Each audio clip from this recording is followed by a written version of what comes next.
deliverability, how he's built his agency, how he's gone ahead and closed deals for customers in the multi-million range. People throw these numbers around, but he's actually proven it and how he's done that. So it's going to be an exciting conversation. But before we kick off, some very quick housekeeping rules.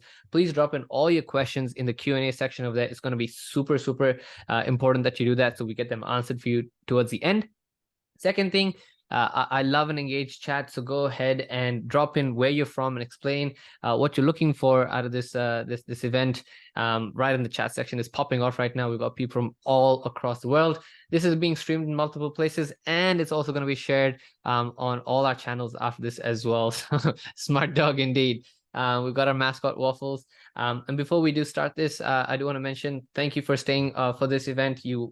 Rest assured, everyone we bring on board are people who've done incredible work that is impressive for us, and as a result will be of value for you. We've got AI Week coming up next week as well. We've got some massive powerhouses from Daniel Fazio, Nick Abraham, Jesse Ouellette, and Eric Nolosky, one of the biggest events that we'll be hosting. So make sure you check that out. You probably got an event for it. We'll also drop the Loom video over here, the Luma link over here. So with that said, I do want to kick off this fantastic conversation with Ilya. Ilya, thank you. Let's go for it, man. You've got a full presentation. Yeah. You've got the QR code. Yeah. Blow our minds apart. Yeah, hi everyone. I'm glad to see you all here. My name is Ilya Stilik, and today's headline is how I closed $52 million deal for B2B startup.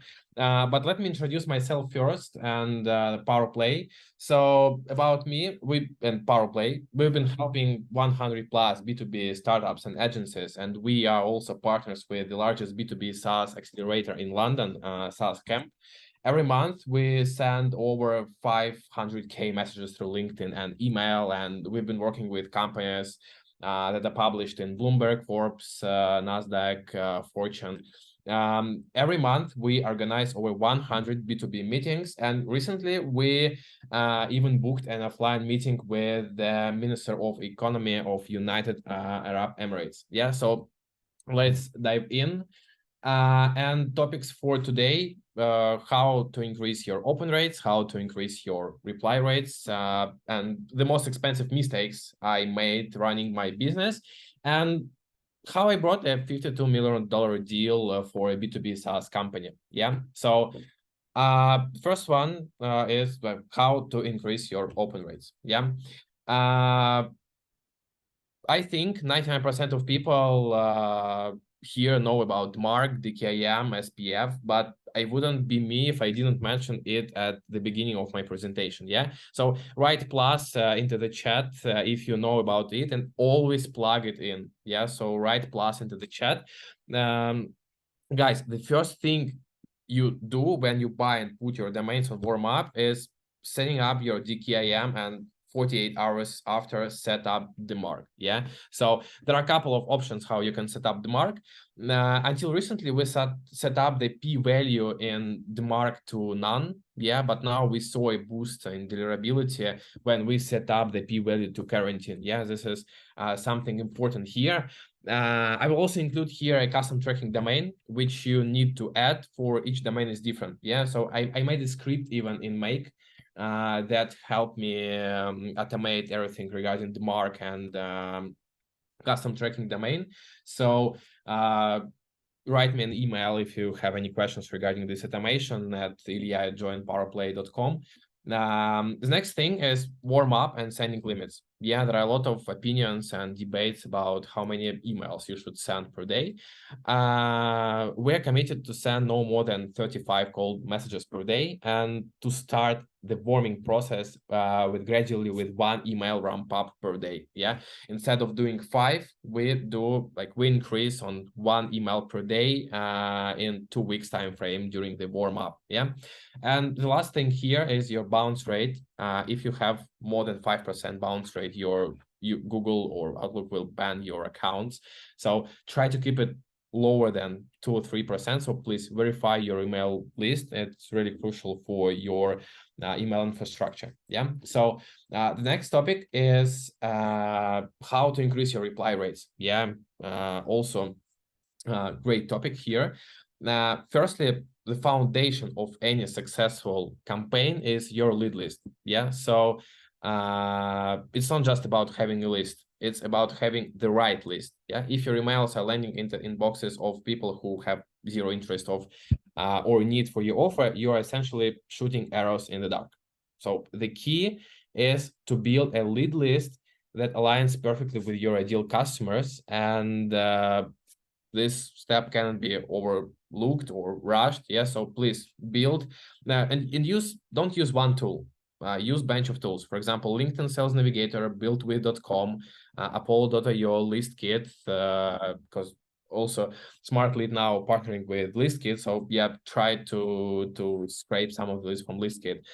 If leads are bad in one place, they may be good for you in another. Yeah, so this is how it works.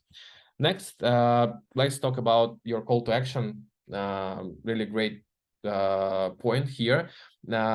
A clear and compelling call to action is what bridges the gap between interest and action. So please use soft call to action without any booking links inside. So, but like, would you be interested to hear more? Converts better than would you like to set up a call? No one wants to set up a call with a random person. Yeah, no one. So please keep it short, simple, and clear. Regarding the offer, so this is the heart of your campaign. Your offers needs to resonate with your audience needs and challenges, of course. Remember, your offer is not just a product or service, it's a solution to their specific problems. Also, keep it short, because no one wants to read essays. It should be clear within 10 seconds of reading, because people can read it while they're riding or cooking. So yeah, they open the Gmail app, they read your email in 10 seconds, and they understood what you meant, and then book a call with you. Yeah, so please write short offers and short call to actions. Now here I included the formula how can help you create amazing offer. For example, we help audience achieve X numeric result in Y time frame through Z mechanism or risk reversal plus decent proof. Yeah, this will increase the chances that the lead will reply to your message. Next thing is subject line. Subject line, there are different subject lines that a Smartlead recommended to use. Couple of them, like quick question, first name. Yeah, but your subject line is your first impression. Get it wrong and your email might never see the light of day.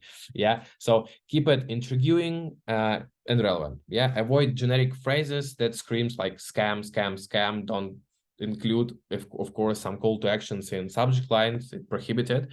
And whenever it's possible, personalize it. Sometimes a well-crafted subject line is all it takes to stand out in a crowded inbox. Yeah, so when people got up in the morning, they see a lot of messages. Yeah, and your subject line should be really catchy.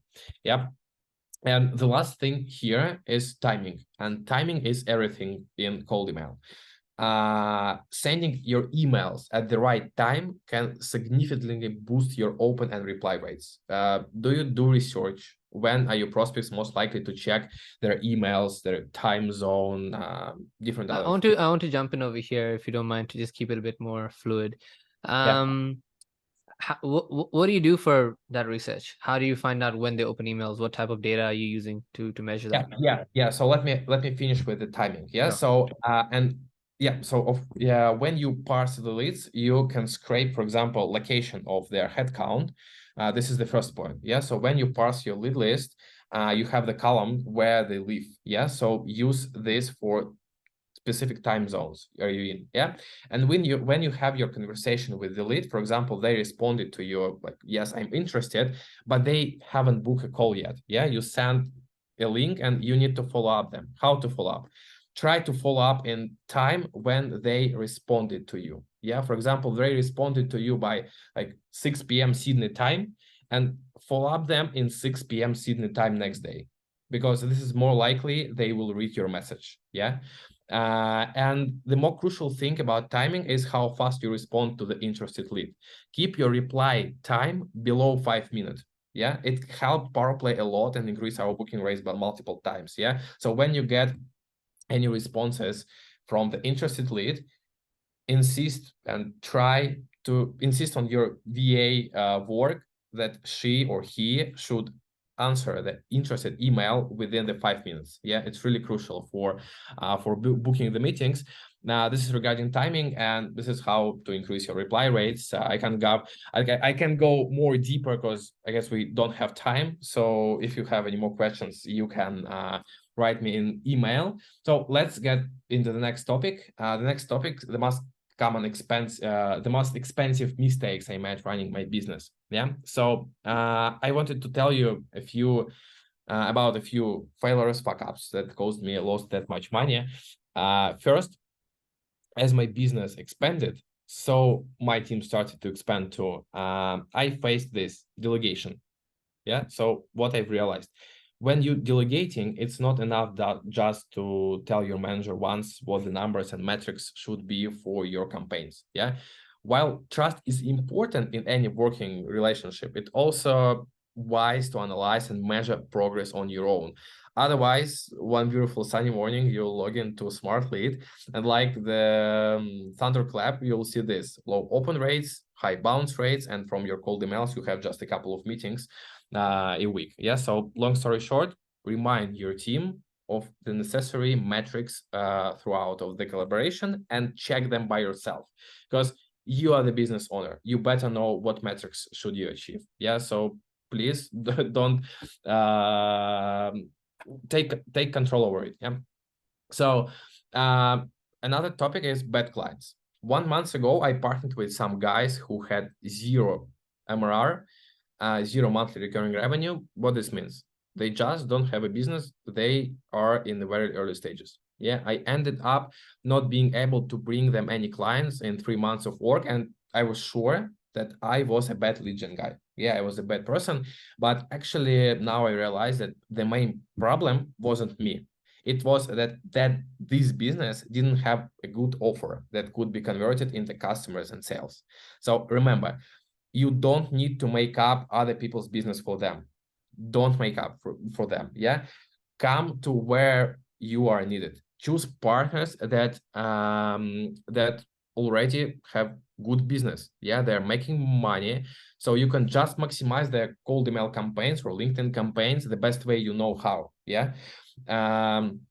Hence the next problem, bad offers. Yeah, if you once come up with an offer overnight and it seems genius to you, try to find leads for it to see if it's actually available. Yeah, if there are almost no leads, I suggest you skip the idea right away and don't try to stick to the offer that you can't find even leads on Apollo or in ListKit or in Sales Navigator. Yeah, make those offers that involve large number of people. Then you can effectively promote them through cold emails and collect 20 meetings a week or more, like we doing in PowerPlay. And another mistake I made, and I hope I finished making this mistake, was changing offers very often. Yeah, if something didn't work within 2 weeks, I would have immediately changed the offer to another one. Yeah, try sticking to one proposal for a year if you know there are leads. Yeah, of course. It can be that you work on one business for a year and there are no results. But if this happens, the reasons are listed above. Yeah, on the slide. Yeah. So let's go to the last topic about generation. How we bring a $52 million deal for B2B SaaS company through cold outreach. So yeah, Realist, the company that closed this deal, isn't just any real estate company. They use AI to help people make smart choices in real estate, but they had a problem. They needed to reach big players like family offices and investment funds, but didn't know how to get their message across. Yeah, because it's really hard to send messages to family offices. Yeah, because like their infrastructure, email infrastructure, just will throw your email into the spam folder immediately. We started by making their offer simple and clear. Yeah, for cold emails, we added their success stories, their case studies and expertise to the emails, which is super relevant and super important when you're talking to serious clients like investment funds, family offices, and other guys. Yeah.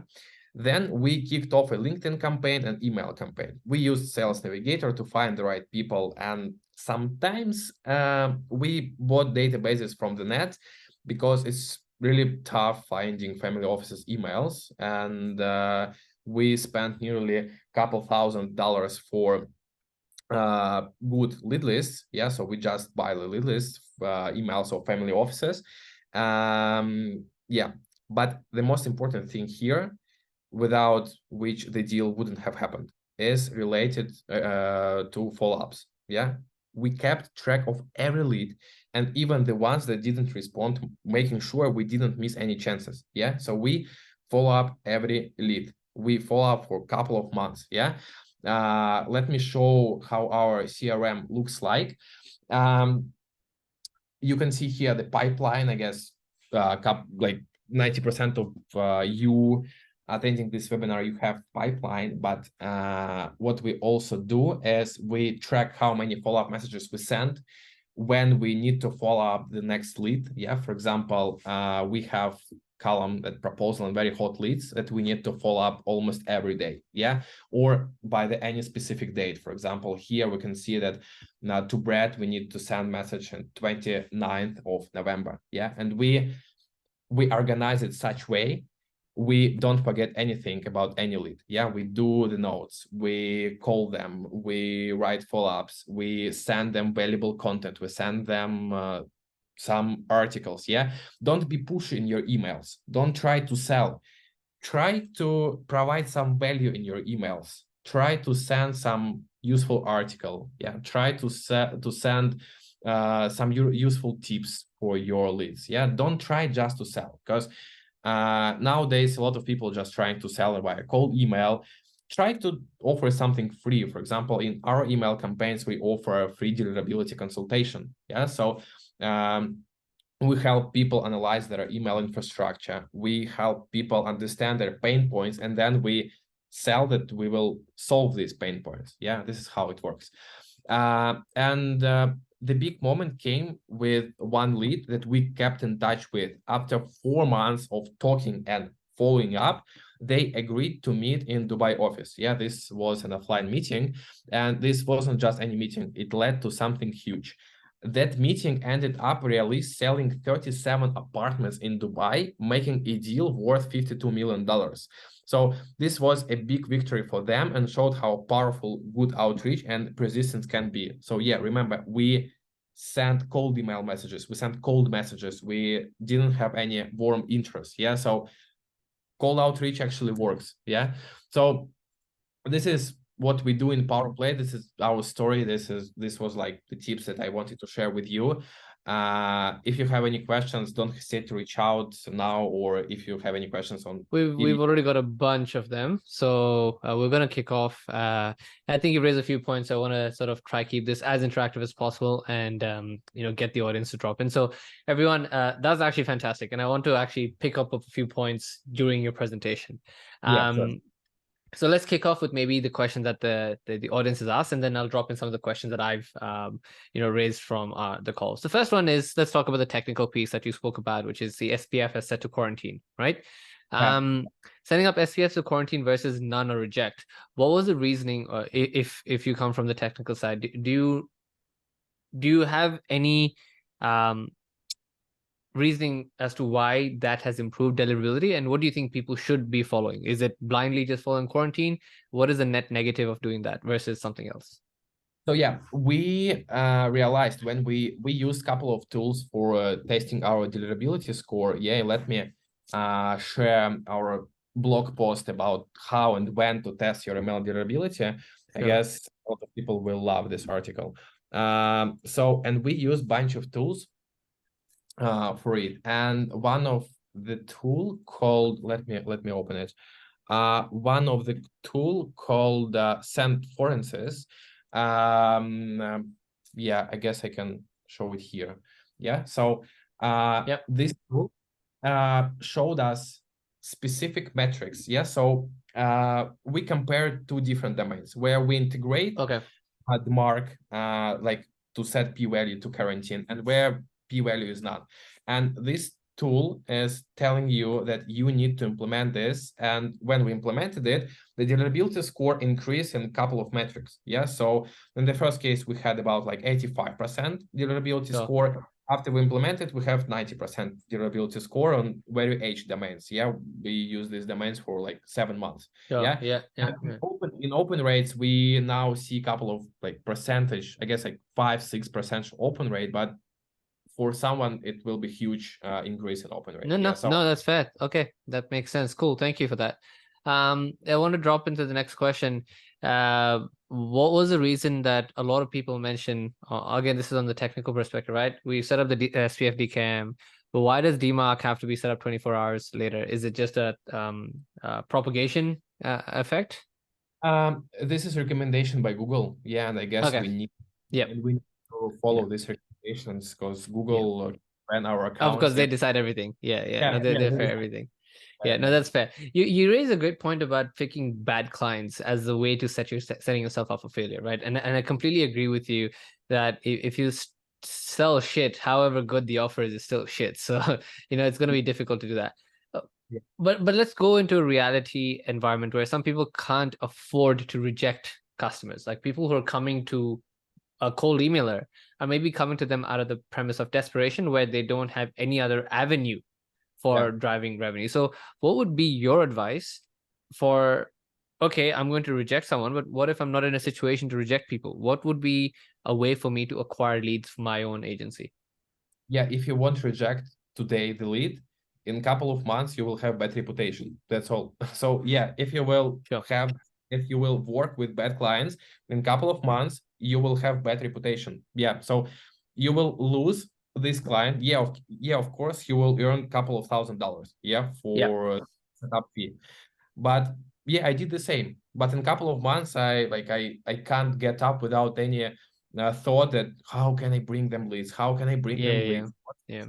I'm Yeah. bad person. Yeah. Yeah. And no, you don't need to do that. Yeah. So stop signing up for bad clients and start looking for good clients. Start looking for Okay. good clients.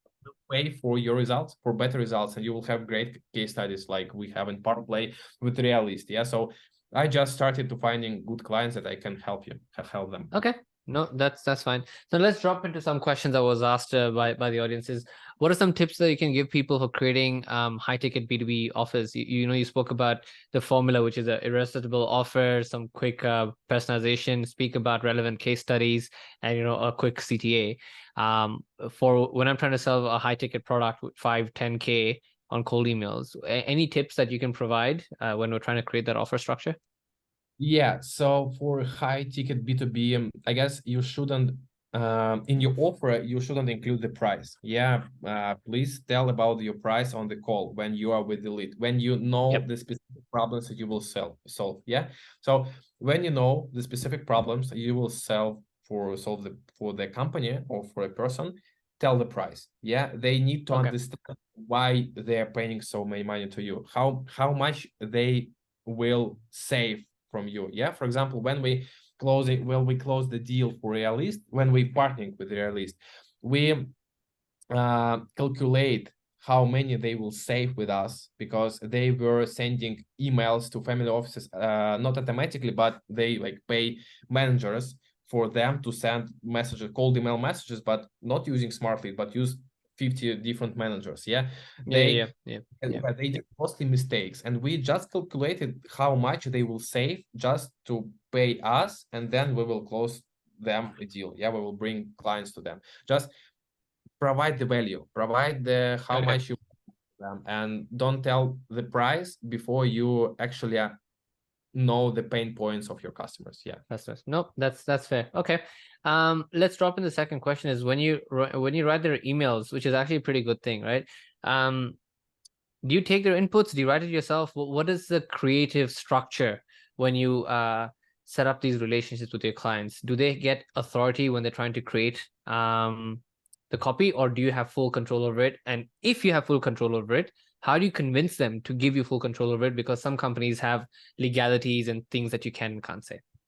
Yeah, so we have a couple of offers. Yeah, my main offer is mail deliverability, where we handle only mail deliverability. We don't do lead generation, we don't write any scripts, Okay. and we don't monitor the inbox. Yeah, so we just responsible for the technical side of the domains. Yeah, but when we're talking about lead generation, when you write scripts, yes, we had experience when we write these scripts. We imagine the offers, we rebuild their scripts. We just tell them, okay, let's run A/B tests.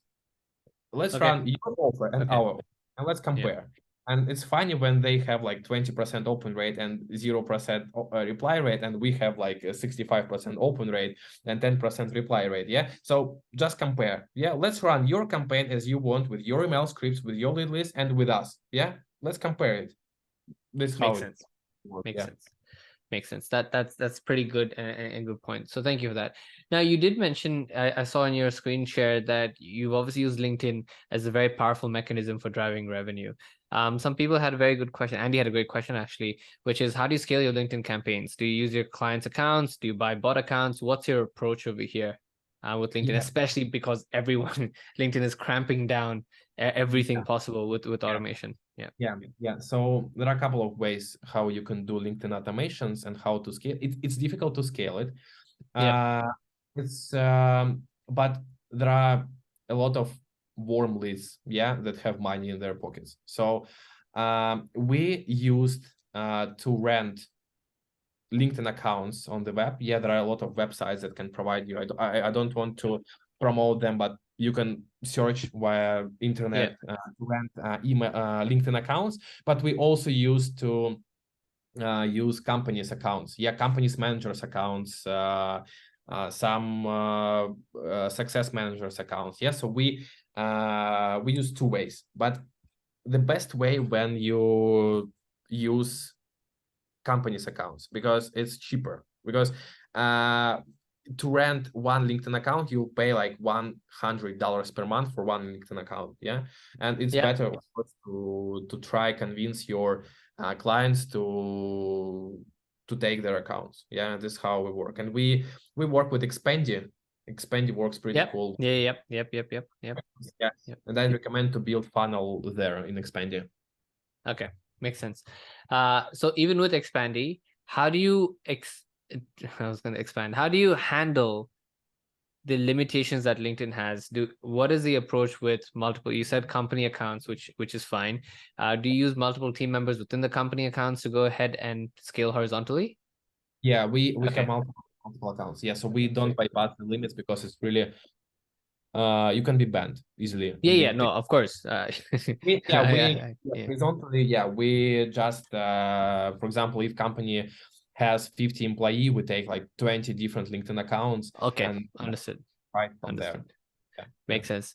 Leo's got a great question to ask over here, which is how would a B2B cold agency change for an expensive 1 million plus offer that has a very small TAM? So maybe that question is structured in if I could just break it down a bit.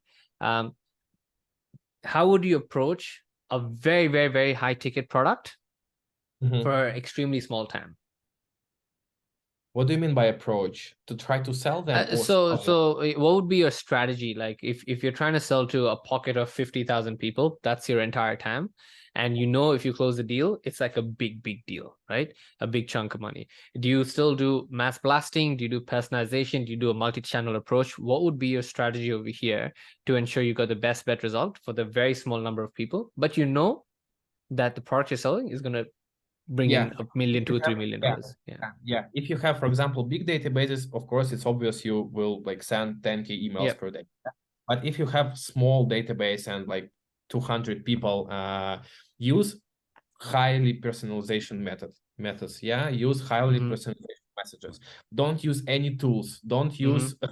Don't use Smartlead, because if you Mm-hmm. sell, and don't use any automations. Write emails from Gmail, from your mobile app, from your Mm-hmm. desktop. So you have like 100% deliverability score, 100% open rates. Use multi-channel. Yeah, try if your leads haven't responded to your message within like 2 days, try to reach them in LinkedIn. Yeah, try to like their post. Try to find some people that already know companies that you're trying to sell to. Yeah, so be personalized. Don't use any automations, because like, why don't you don't come, for example, you can write 200 emails in 1 week by yourself. Yeah, it's not a big, not a huge problem here. Yeah, so personalization, the first one. The second one, multi-channel. Yeah, try to find them in WhatsApp, in Instagram, in Twitter, in LinkedIn, in email. And the third one is follow up. Yeah, follow up them. Yeah, this is like 3 advice I can give you on Yep. Okay. Fair enough. Yeah. Fair enough. Just as a note though, you can definitely use Smartlead and personalize every single email in the final step. You have the option to go ahead and do that. So if someone didn't know that, just an FYI, a lot of people actually do that. I think Superhuman Sales, which are one of our core customers. Yeah, I meant if person need to send 200 emails, I guess it should be sent not automatically, but by like. Yeah, sure. That you know, it's subjective to each person, but if what results works really well. If you can send individually 200, solid. I think that's a very, very good way to manage that. But the analytics and stuff that you can get. Yeah, but of course, if you have large databases, you can automatically like send 5K emails per day with the high deliverability score. Yeah, but if 100%. you have, yeah. 100%. Cool. We'll drop this up with the last question that everyone has that was asked in is, how do you keep your emails out of spam and ensure high deliverability? It's such a broad question, but let's go with it. But it is a good question though. Beyond just the basic stuff like DNS, syntax, the DKIM mark, all that jazz everyone knows, right? But what are some things that you know that the rest of us don't do? Yeah, so try to, as I've said, I just my screen demonstration closed. Yeah, I guess. So use bunch of tools. For example, as I've said, try to use tools that can show your deliverability score. Yeah, there are a lot of DNS settings that you can also implement. For example, MTA, Mail Transfer Agent, or BIMI, yeah, or TLS, SSL certificates. Yeah, there are like deep, high topic, and you always for it. Yeah, but of course, I was telling you about basics, about the core things without send like emails into the spam folder. How to test the deliverability score? Read my article. There are 5 different tools where you can send your email to this tool, and it will show your deliverability score, your IP reputation, your domain reputation stuff, your blacklist. Yeah, and keep in mind that you need to track your blacklist also, because your domain and your IP can be in blacklist when you're sending your emails. So it's also crucial. Do you have any tips on getting out of blacklists in the past? So the most common blacklist is SOBR, and we just write an email to them, and they know us, and they're like, oh, again, you are not spammer. We will take you from this blacklist. And so just write an email. Cool. So just a conversation with the Sorbs team, and that helps you out. Okay, fair enough. Easy. Cool, man. Well, look, we're running short of time, but thank you so much, Ilya, for this. We'll go ahead and share your links in the social profiles and when this video is live. But you can send that across to us. But thank you, everyone. I will see you all in AI Week. Next week is going to be massive. Ilya, thank you for your time. Any questions that you have, drop it in the Slack channel if you're not part of it already. That's where all the heat is happening, and Ilya himself will be part of that. He'll be happy to answer any questions. I will be happy to answer those questions as well. So thank you. Have a good day, everyone. Cheers and goodbye. Yeah, cheers. Bye-bye. Bye.